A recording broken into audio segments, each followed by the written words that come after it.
విద్యావంతుడు ప్రవీణ్ కుమార్ కి అవకాశం ఇవ్వండి అంటూ ఘనపూర్ మండలంలో ఇంటింటి ప్రచారం చేసిన నాయకులు.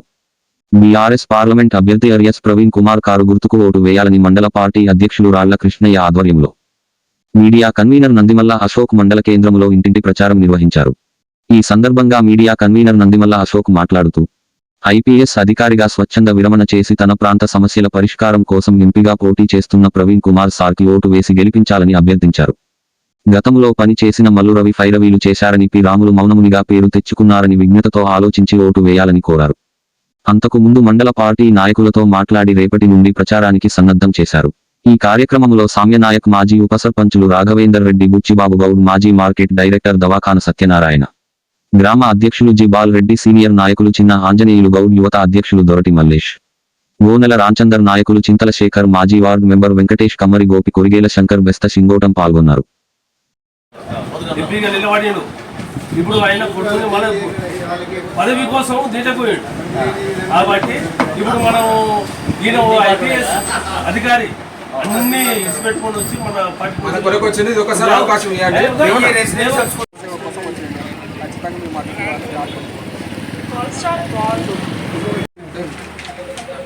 అన్న, అందరికి నమస్కారం. ఇప్పుడు పేర్లు ఇప్పుడిప్పుడే అలవాటు కావు, రేపైతే అలవాటు అవుతుంది. దయచేసి ఎవరేమనుకోండి పేరు మనకు దయచేసి. అయితే ఈరోజు మనము గతంలో ఇక్కడ వనపర్తి నియోజకవర్గ చరిత్రలోనే గతంలో ఉన్నటువంటి చిన్నారెడ్డి, చంద్రశేఖర్ రెడ్డి గారు ఏ విధంగా అయితే పరస్పర అవగాహనతోన అభివృద్ధి కోసం పాటుపడినరో ఆ అభివృద్ధిని మరిపించే విధంగా గతంలో నిరంజన్ రెడ్డి గారు అభివృద్ధి చేయడం జరిగింది. ఈ వనపర్తి కాన్స్టిట్యున్సీని తెలంగాణ రాష్ట్రంలోనే సిద్దిపేట తర్వాత అత్యంత అభివృద్ధి చేసిన ప్రాంతం ఇది. మన ఘనపూర్ కూడా ఎన్నో రకాలుగా ఆయన అభివృద్ధి చేయడం జరిగింది. అది గతంలో జరిగింది. అయితే మనకు ఏ విధంగా జరిగిందో ఇప్పుడు జరిగినటువంటి మన పొరపాటు, ప్రజల పొరపాటు, ఒకసారి 10 ఏళ్ళు వాళ్ళకి అధికారం ఇచ్చినాం, వేరే వాళ్ళకు ఒకసారి అధికారం ఇద్దామనే ఆలోచనతోనో, లేదంటే ఈ ఇక్కడ తెలంగాణ రాష్ట్రంలో రాష్ట్ర ప్రభుత్వం ఇస్తున్నటువంటి సంక్షేమ పథకాలన్నీ కూడా కరెక్ట్గా మాకు ఇస్తున్నారు, దానికంటే ఎక్కువ ఇస్తారనే ఒక మాయలో మభ్యపెట్టడం వల్ల ఇవాళ ప్రజలు ఏమర్పాటులో ఓటు వేయడం వల్ల కాంగ్రెస్ పార్టీకి వేసి తప్పు చేసిందనే భావన ఈరోజు ఇప్పుడే ప్రజల లోపల వెలుపుస్తూ ఉన్నారు.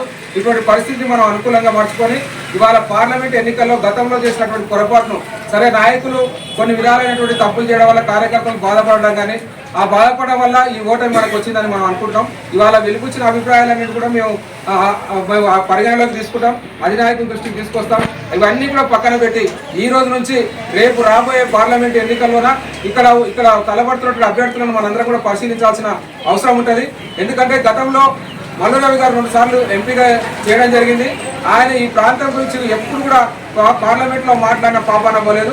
ఆయన కేవలం పైరవీలు చేస్తూ ఇక్కడ లాబింగ్ చేస్తూ తెలంగాణ నుంచి ముడుపు తీసుకుపోయి అధిష్టానానికి ఇచ్చి అక్కడ నుంచి పదవులు పొందడం తప్ప ఈ ప్రాంత సమస్యల గురించి చేసిన వ్యక్తి కాదు. మళ్ళీ ఆయన తగుదునమ్మా అంటూ మళ్ళీ ఇప్పుడు పోటీలోకి వస్తున్నాడు. ఇదొక విషయం. అయితే మనం గతంలో బీఆర్ఎస్ పార్టీ నుంచి టికెట్ తీసుకొని బీఆర్ఎస్ పార్టీలో నుంచి సభ్యత్వం పొంది బీఆర్ఎస్ పార్టీ ద్వారా పేరు తెచ్చుకొని ఒక పార్లమెంటు మెంబర్గా ఉండి ఇక్కడ మనకు ఇవాళ అవకాశవాద రాజకీయాలతో మన పార్టీ మార్చి ఇవాళ బీజేపీ పార్టీలకు పోయిన పోతుగంటి రాముల గురించి ఆలోచన చేస్తే ఆయన ఒక మౌనముద్ర మనం పేరు తెచ్చుకోవచ్చు. ఎందుకంటే ఆయన 5 సంవత్సరాలు ఎంపీగా చేసి ఈ ప్రాంతం గురించి నోరు మెదపకుండా పార్లమెంట్ లో రికార్డు సృష్టించాడు. 5 ఏళ్ళు ఆయన పార్లమెంట్ సభ్యునిగా ఉండి కేవలం 6 ప్రశ్నలు వేసి మౌనముద్రధారిగా పేరు సంపాదించుకున్నాడు.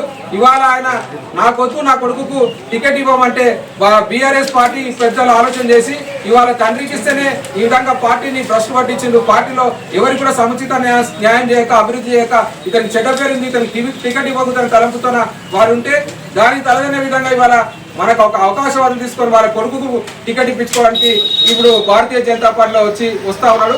కాబట్టి తండ్రి ఏం చేయలేని వ్యక్తి ఇవాళ భరత్ అనే ఒక వ్యక్తి జెడ్పీటీసీగా ఉండి ఆ ప్రాంతంలో ఎటువంటి సమస్యలు పరిష్కారం చేయనటువంటి వ్యక్తి ఇలా ఎంపీగా మనం ముందుకు వస్తున్నాడు. ఒక జెడ్పీటీసీగా పనికిరాని వ్యక్తి ఒక పార్లమెంట్ సభ్యుగా పనికొస్తాడు. మనం ఒకసారి కార్యకర్తలు, నాయకుల వల్ల కూడా ఆలోచన చేయాల్సిన అవసరం ఉంది. ఈ ఇద్దరిని పక్కకు పెడితే ఇవాళ అత్యంత మేధాశక్తి కలిగినటువంటి ఆర్ఎస్ ప్రవీణ్ కుమార్ గారు ఒక ఇండియన్ సర్వీస్ లో ఒక ఉన్నత ఉద్యోగం చేస్తూ నెలకు 2,65,000 రూపాయల జీతం వదిలి సకల భోగాలను వదిలి ఇవాళ ప్రజాసేవ చేయాలనే ఆలోచనతోన కాంగ్రెస్ పార్టీ వాళ్ళు టీసీపీఎస్ చైర్మన్ ఇస్తామని చెప్పి వాళ్ళు ఆఫర్ చేస్తే కూడా ఇవాళ తెలంగాణ రాష్ట్రం కోసం ఏర్పడ్డ పార్టీ, తెలంగాణ లక్ష్యాలను సాధించే పార్టీ కేసీఆర్ నాయకత్వంలోని తెలంగాణ రాష్ట్రం అభివృద్ధి చెందుతుందనే ఉద్దేశంతో ఆయన బీఎస్పీ పార్టీకి రాజీనామా చేసి మన పార్టీలో చేరడం జరిగింది.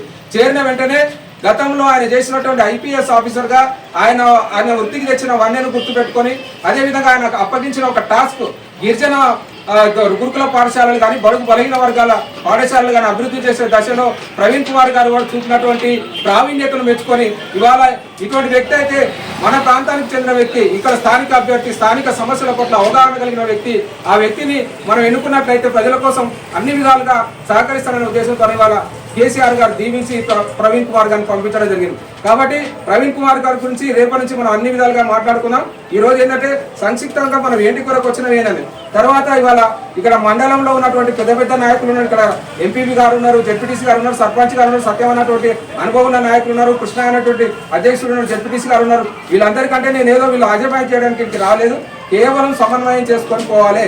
ఇక్కడ ఏమైనా చిన్న చిన్న లోపాలు ఉంటే డైరెక్ట్ గా మన అధినాయకులకు చెప్పి ఇక్కడ ఆ లోపాలను సరిచేసి ప్రచారం మొత్తం సమన్వయంగా ప్రతి గ్రామంకు వెళ్ళాలి. ఆర్ఎస్ ప్రవీణ్ కుమార్ గొంతు ప్రతి గ్రామంలో వినిపించాలనే ఉద్దేశంతోనే ఇక్కడ నేను ఒక వక్తగా, ఒక సమన్వయకర్తగా మాత్రమే రావడం జరిగింది. దీనికి ఎటువంటి అపోహలు అవసరం లేదు. రేపు రాబోయే ఎన్నికల్లో నేను మీకు అందరికీ చెప్తున్న పూర్తి బాధ్యతగా ఉంటా. ప్రతి కార్యకర్త ఏ చిన్న విషయంలో బాధపడ్డా సంపూర్ణంగా సహకరిస్తా. ఆ కార్యకర్త బాధలు నేను డైరెక్ట్ గా అధిష్టానానికి మన నాయకుడు నిరంజన్ రెడ్డి గారికి తీసుకెళ్తా, ఆయన దృష్టికి తీసుకెళ్తా, రావుల చంద్రశేఖర్ రెడ్డి దృష్టికి తీసుకెళ్తా. మనందరం కూడా అందరం కలిసి కట్టుగా రేపటి నుంచి రేపు ఉదయం 6 గంటలకే నేను ఇక్కడ ఉంటా. రేపు మీరు దయచేసి ఎక్కడ పోవాలనేది ఒకసారి మీరు ఆలోచన చేసుకొని ఏ ఊరికి వెళ్ళాలని ఆలోచనతో సమన్వయంతో మన వచ్చేటోళ్ళంతా కూడా మనం ప్రచారం స్టార్ట్ చేయలే. వచ్చేటోళ్ళు మనం ఎంత వస్తుంటారు, కానీ ప్రతి గ్రామాన్ని మనం టచ్ చేసి ఆర్ఎస్ ప్రవీణ్ కుమార్కి వాళ్ళకి అత్యంత గ్రాఫ్ పెరుగుతా ఉన్నాం. గతంలో బీఎస్పీ నుంచి పొత్తు పెట్టుకొని రావడం వల్ల ఏం గుర్తు అంటే కొంచెం ప్రజలంతా ఆలోచన చేశారు. కానీ వాళ్ళ ఆయన డైరెక్ట్ గా బీఆర్ఎస్ పార్టీలో వచ్చి కారు గుర్తుకు వచ్చిన తర్వాత ఈ ముగ్గురు వ్యక్తులను ఒకసారి పోల్చి చూసుకుంటే ప్రజలందరూ కూడా అత్యంత విద్యావంతుడు, ఐపీఎస్ చేసిన వ్యక్తి, లక్షలాది మంది విద్యార్థులను తీర్చిదిద్దిన వ్యక్తి, అదేవిధంగా కూడా సమాజానికి సేవ చేస్తాడు. మన సమస్యలను పార్లమెంట్ లో ప్రస్తావిస్తాడు. ప్రజల లోపల, మేధావుల లోపల, కార్మికుల లోపల, కర్షకుల లోపల, బడుగు బలహీన వర్గాల లోపల ఇవాళ ఆయన పేరు అత్యంత ఇదిగా వినిపిస్తుంది. కాబట్టి మనందరం కూడా కొంత కష్టపడితే ఆయనకున్న ప్రైవేట్ సైన్యంతో పాటు మన బీఆర్ఎస్ పార్టీ కార్యకర్తలు కూడా సమన్వయంతో పనిచేస్తే ఆయన భారీ మెజార్టీతో గెలిచే అవకాశం ఉంది. కాబట్టి అందరు సహకరించండి. ఏవైనా గతంలో చిన్న చిన్న లోటుపాట్లు ఉంటే అవన్నీ పక్కకు పెడదాం. ఇప్పుడు రేపటి నుంచి మీకు చిన్న లోటు వచ్చినా నా దృష్టికి తీసుకురండి. నేను సాధ్యమైనంత వరకు నిరంజన్ రెడ్డి గారికి నేను విషయాన్ని చెప్తా, ఆ సమస్యను తీర్చే విధంగా ప్రయత్నం చేస్తా. అందరం సమన్వయం చేసుకొని పోదాం. నేను అసమాయిష్ చేయడానికి ఎవరో పెద్దగా ఇన్ఛార్జ్ అని రావడం కాదు. వీళ్ళందరి నాయకులు ఏమో నేను తిరిగి ఈ గెలుపులో భాగస్వామ్యం కావాలని ఇక్కడికి వచ్చిన తప్ప పెద్దతనం అనేది ఏముండదు. ఇంకోటి ఎన్నికలకు సంబంధించినటువంటి వ్యయ ప్రయాసాలకు సంబంధించిన ఖర్చులు కానీ ఏమైనా కానీ పారదర్శకంగా అధ్యక్షులు ఉంటారు, జెడ్పీటీసీ ఉంటారు. ఇక్కడ ఎవరో వచ్చి గతంలో ఎమ్మెల్యే ఎలక్షన్ల ఎవరో వేరే వాళ్ళు వచ్చి పెత్తనం చేసినట్టు ఉండదు. ఇక్కడ ఉన్న అధ్యక్షుని నాయకత్వంలో 5-6 మంది కమిటీ వేసుకున్నాం. అందరం కలిసి కూడా ఈ ఎన్నికలను సమర్థవంతంగా ఐక్యత చేసి ఆర్ఎస్ ప్రవీణ్ కుమార్ గెలుపున కృషి చేద్దామని సందర్భంగా తెలియజేస్తూ మీరందరూ వచ్చి ఇవాళ నా మీద అభిమానంతో అన్న పిలిచినప్పుడే వచ్చి ఈ 2 మాటలు విన్నందుకు మీ అందరికి ధన్యవాదాలు తెలియజేస్తూ రేపటి నుంచి మీతో ఉంటా. ఎన్నికలు అయిపోయే వరకు